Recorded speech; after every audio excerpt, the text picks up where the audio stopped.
Everyone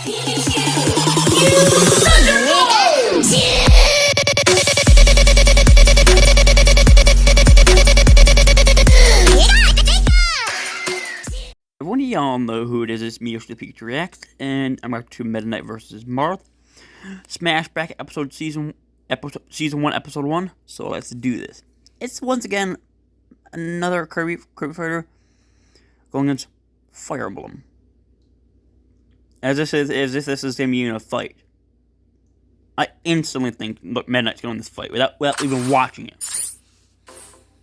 What would happen if two of Nintendo's most famous military leaders went toe-to-toe in a battle to determine who would come out on top? Welcome to Smash Bracket, a show dedicated to solving that exact question. He's not going to kill Marth at all. He's not going to kill him. The Super Smash Bros. Series was entered into a giant fighting tournament, using them at the peak of their strength. Who would be victorious? The rules for this series are on screen right now, with a link in the description to break them down even further. With all that in place, let's take a look at today's match between Meta Knight and Marth to see who will advance on to the next round and who will be disqualified. Let's get into it. Meta Knight! Power comes in all shapes and sizes, and nowhere is that more obvious than the Kirby franchise. Kirby is one of Nintendo's longest-running and most popular franchises, and it's the brainchild of Super Smash Bros. Director Masahiro Sakurai, who created the series in 1992. Not that he would ever show a bias towards his characters in Smash, though. The franchise has sold over 42 million copies in its lifetime, and within Super Smash Bros., Kirby has been a long-time fan-favorite character. Standing next to Kirby, serving as a rival and sometimes an enemy, is the enigmatic warrior Meta Knight. Standing at a whopping 8 inches tall, Meta Knight is the leader of an army of soldiers, which he humbly named the Meta Knights. Yeah, Meta Knight may be an honorable fighter, but he's not afraid to do some serious self-promotion with the naming of his army or building his face directly onto the front of his battleship. Ego aside, though, all of Meta Knight's soldiers are incredibly gifted and loyal to him. They put their full trust in him, and it's not without merit. He's a true knight through and through. He fights honorably and abides by a code of chivalry. He even almost always offers Kirby a sword when they fight to ensure that they have a clean, fair duel. He's also immensely skilled and takes great pride in his strength and abilities. Due to the more grounded rule set of Smash Bracket, we can only attribute feats to Meta Knight that are part of his main canon, which means that mini-games or the anime where a lot of Meta Knight's lore and commonly cited feats come from, Kirby right back at ya, will not be considered here. So let's start off with his abilities. Like we mentioned, he is an incredibly skilled warrior, so much so that he made a wish to challenge the greatest fighter in the galaxy, Galactonite, and he beat him in a straight fight. I should note that this doesn't happen in the main timeline, but rather it happens in a side game. And while Kirby canon is confusing enough to make Kingdom Hearts fans jealous, what Meta Knight displays here is consistent with how he's described throughout his entire series. And I'm confident that this showcases that Meta Knight is clearly intended by his creators to be one of the best fighters in the universe. Meta Knight augments this immense skill with an array of special powers as well. He can spin in a tornado, launching himself through the air and causing massive damage. He can also shoot out projectiles from his trusty sword, I did not know about that. Which has to be the coolest freaking name I have ever heard for a sword ever. And there's a wide variety of projectiles that he can use as well. He can shoot energy projections of Galaxia, shoot thin lasers, launch energy blades, shoot balls of energy, or even launch fireballs. And this energy manipulation also allows him to imbue his blade with electricity and a drill-like energy that allows him to tunnel through enemies. Meta Knight's also no slouch when it comes to his physical strength. Since we're only interested in what Meta Knight himself can do and what he's portrayed on screen, we're not going to be comparing him or scaling him to other people in his series or people that he's adventured with. But he doesn't need this scaling to be impressive. He was able to shatter these metal dice that measure out to around 3 feet per side. We can see that they're broken into large, distinct pieces. So if we assume that it was broken entirely due to Meta Knight's power, this comes out to the equivalent of around 4 pounds of TNT behind a single swing. But it gets more crazy than that. He's also knocked back a giant billiards ball and shattered it against a wall. Using the same measurements and density of polyester, the primary component of these balls, this comes out to around 9 pounds of TNT with a single swing of his sword. Not too bad for someone who's barely taller than a soda can. Meta Knight is also immeasurably fast. There are many instances of him flying into the distance or even traveling between planets. To put this in perspective, it takes even the fastest human-built rockets around 6 to 8 months to travel between even relatively close planets like Earth and Mars. The max speed of these rockets can reach upward of 160,000 miles per hour, and it still takes months. So while an exact speed is hard to pin down here for Meta Knight due to an unclear perspective, he clearly makes these feats in a matter of minutes rather than months, and he's almost certainly reaching and very likely exceeding the speed of light in these scenes. Faster than light is a phrase that gets thrown out a lot in versus matches, but when it actually applies, it is insane. Let me put this into perspective for you real fast. In the time that it takes Kirby to do this, Meta Knight could have traveled across the entire equator of Earth 12 times, and that's the absolute lowball that we're giving him here. He's very likely much faster than this. People often cite Meta Knight being able to keep up with Kirby's Warp Star, which is capable of teleportation, but we should note that he's never actually outpaced the star while it's warping. And its non-teleportation speeds aren't anywhere near as impressive as what Meta Knight displays in his space travel. With combat speed, the logic follows that he should also be fast, but because combat and travel speed aren't a one-to-one comparison, it's hard to say exactly how fast he is. He's never shown his limits, but we do know that he's been able to match just about anyone that he's fought before. So although we can't get an exact number here, it is clear that he's capable of some extreme speed in both areas. Despite his incredible speed though, Meta Knight's own durability that he's displayed is a little less impressive. His most powerful durability feats are getting launched out of cannons and smashing through solid metal blocks along the way, which roughly amounts to 1 pound of TNT. He's likely much more durable than this, but without any firm examples or viable feats, we can't put him higher than this for now, unless he were to portray this somewhere that's objective and we can measure it. Regardless though, Meta Knight is truly one of the galaxy's best warriors, and is a formidable foe for anyone brave enough or stupid enough to face him. Now let's take a look at his opponent, Marth. Great news, guys. I finally found a game for Let's continue. The Fire Emblem franchise has been around even longer than the Kirby franchise, and originally it was pretty niche to Japan exclusively. That is, until the appearance of 2 Fire Emblem characters in Super Smash Bros. Melee that sparked global interest in the franchise. One of these characters was Marth, the protagonist of the very first Fire Emblem game. He's also made appearances in a sequel, remakes, anime, the lore of some other games, and a beautiful musical masterpiece. Marth is the prince of his homeland Altea. After the betrayal and murder of his father and the conquering of his homeland, Marth gathered together an army and fought fearlessly for the liberation of his people, gaining the title the Hero King. He's fought against some of the toughest of odds and led his troops against the toughest of foes. Much like Meta Knight, Marth's army is devoted and loyal, and they view him as their fearless leader. As a person, Marth is idealistic if naive, kind-hearted, fights for his friends, loves long-range grappling, strong sense of duty, humble and meek, steadfast and brave. Kind-hearted and idealistic, but he's also a very talented commander. As a capable ruler, he has an immense sense of duty toward his people, and he's not afraid to take up his sword in the name of his country. When it comes to his actual feats, though, Marth presents quite the challenge. It's clear that he's a talented leader and that he can hold his own with a blade, but since Fire Emblem focuses mostly on character development rather than action, we can't accurately measure how strong he is. Throughout his games, he constantly downplays his own strength and ability, talking about how he's not that great of a fighter compared to others around him, and how he's touched that people follow him in spite of that. There is an argument to be made that Marth can hit considerably harder than a normal human because he can deal equivalent damage to magic that can summon meteors, explosions, and lightning. But it isn't so straightforward. There's a saying that there's more than one way to skin a cat, and that holds true for combat as well. You could beat someone in a sword fight by outplaying them and getting a lethal strike at their heart, or you could beat someone in a sword fight by crushing them with a meteor. Either way, they're going to be just as dead. Enemy hit points in Fire Emblem are an abstraction of a character's vitality rather than an actual representation of damage being done. And there's just too many variables here to scale up Marth to the kind of strength you would expect from a meteor. Not to mention that the actual impact of these spells is pretty underwhelming despite the over-the-top animation.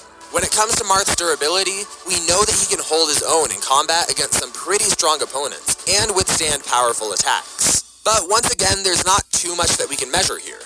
There's too many variables in combat to attribute all of this to durability. That being said, despite the difficulty in measuring this, you don't get to be the Hero King without some tricks up your sleeve.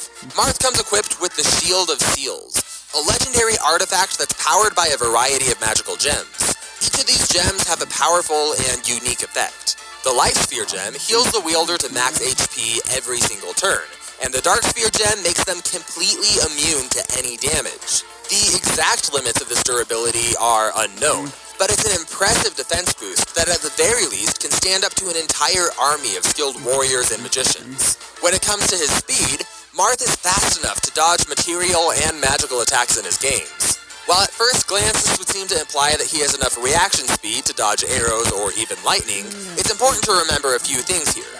First off, the combat that we see in Fire Emblem is an abstraction of a fight between two armies, rather than a literal one-on-one duel like we see on screen. But aside from that, if we were to take these feats literally, they would apply to every single character in the Fire Emblem franchise, which doesn't really seem to reflect the more grounded nature of these games and the intent of its creators. I think that the most viable interpretation of what's happening here is that Marth notices that someone's aiming at him, predicts the trajectory, and dodges preemptively, rather than seeing the lightning come at him and then suddenly gaining the ability to move over 270,000 miles per hour and get out of the way. So while these may not be reaction speed feats, it does show his prowess in being able to gauge an enemy's movement and where they're going to hit him. Lastly, Marth has access to a variety of weapons and equipment from his games. These include some healing items and magical equipment as well. The most notable of these are the Life Sphere and Dark Sphere, which we talked about earlier, his broadsword named Falchion, and the Levin Sword. Let's start with his blade, Falchion. It was crafted from the fang of a dragon, and it's especially effective against dragons. Apart from its draconic affinity, though, the sword can be used as a healing item, although Marth would likely never need to use it in that capacity due to his Life Sphere. The Levin Sword is a powerful magical blade in the shape of a lightning bolt that can summon magical lightning and shoot bolts of electricity at enemies. While Marth could theoretically use other weapons from Fire Emblem like a bow, lance, or battle axe if he had to, he's never shown any sort of ability to use these meaningfully in combat, and he always prefers to go with swords instead. So it's safe to assume that other weapons are off limits to him, and using them would quickly lead to him getting overwhelmed if he had to use them. When it comes down to it though, Marth's greatest strengths are as a leader, and a glowing anime singer. With all of that said and done though, let's get into the fight and see who will be disqualified and who will advance on to the next round of the Smash Bracket. But first, do you want to choose the Smash Bracket animation to go? So, Bowser Jr. versus Pichu, Joker versus Snake, Terry versus Ken, Banjo-Kazooie versus Yoshi, Greninja versus Inkling, Jiggs versus Kirby. Why is Lucina versus Rob? Rob's just a toy. DK versus Bowser, that should be a good fight. Ryu versus Lucario, that just happened, but I haven't watched it yet. Daisy versus Luigi Battle 2 Lovers.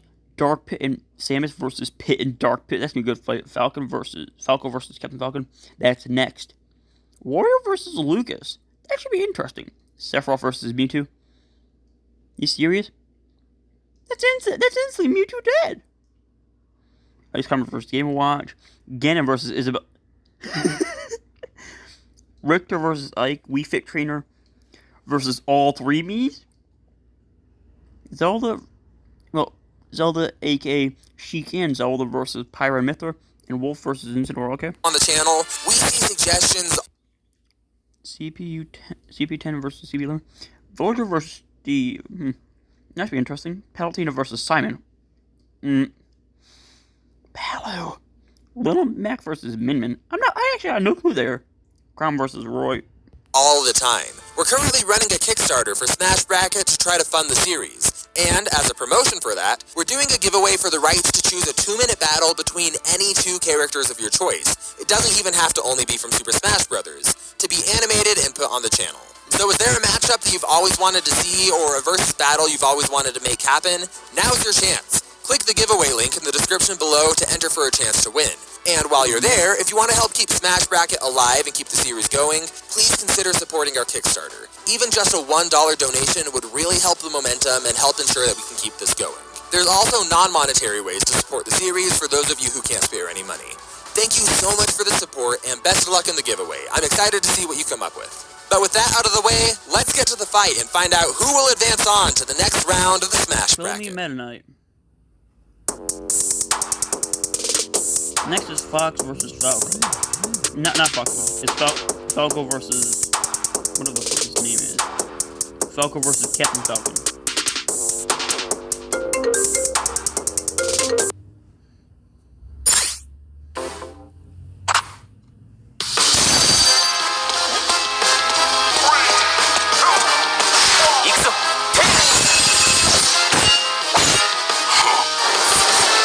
僕は負けない。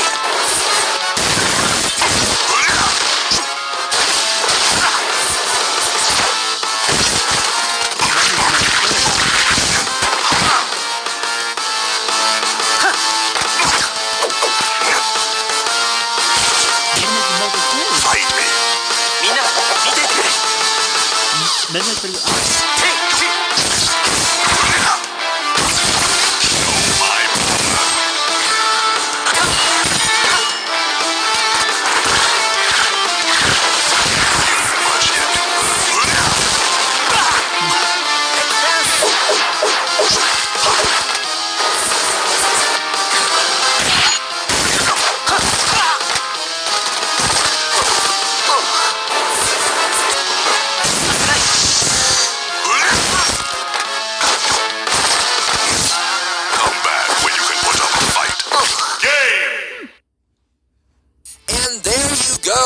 Now, at first glance, this might have seemed like it was an incredibly one-sided fight, and that's because it was. It wasn't nearly as clear-cut as I initially thought it would be, though. With the rules of Smash Bracket, it was really difficult to find meaningful feats for either fighter. Meta Knight has certainly demonstrated some insanely impressive-looking feats, even with our rule set. But it's also easy to forget that he's only 8 inches tall, and so things in Kirby are proportionally much smaller than you would imagine. And so even with his most impressive damage feats, it still likely wouldn't be enough to even damage Marth if we made even moderate-level assumptions about how strong the Dark Sphere was. But the key difference maker here was skill. Even if we were to take away all of Meta Knight's strength and all of his speed, he's consistently portrayed to be an extremely skilled and experienced fighter, one of the best in the galaxy. Marth, on the other hand, is consistently portrayed to be relatively average in his ability. So even if Meta Knight couldn't hurt Marth, he's definitely skilled enough to fight him into exhaustion or outlast Marth until all of his weapons broke. Or with his immense speed, he could just put Marth on the moon literally before he could even blink and take him out of the fight entirely. Marth's shield was the one thing working in his advantage, but Meta Knight was just far too skilled and far too fast for this to be a meaningful factor in his favor. Meta Knight is the winner and will be advancing on to the next round of the Smash Bracket. Next time on the Smash Bracket. This is Falcon and Fox. No, what are you keeping Fox? Captain Falcon and Falco. Falco versus Yep. Falcon. Captain Falcon.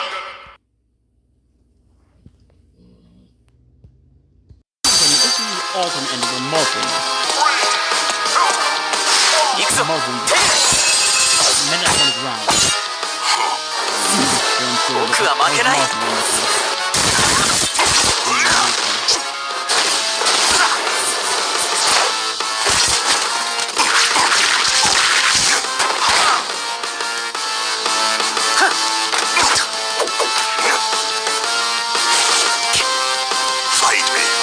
みんな見ててくれ。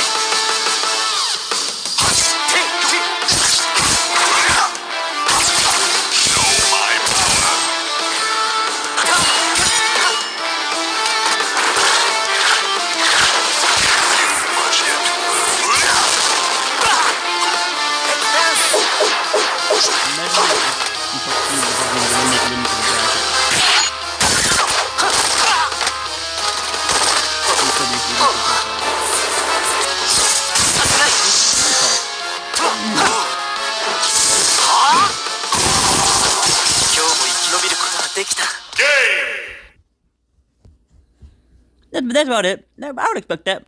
And guys, thank you so much for watching this video. Don't forget to leave a like, subscribe, channel for new. Bye!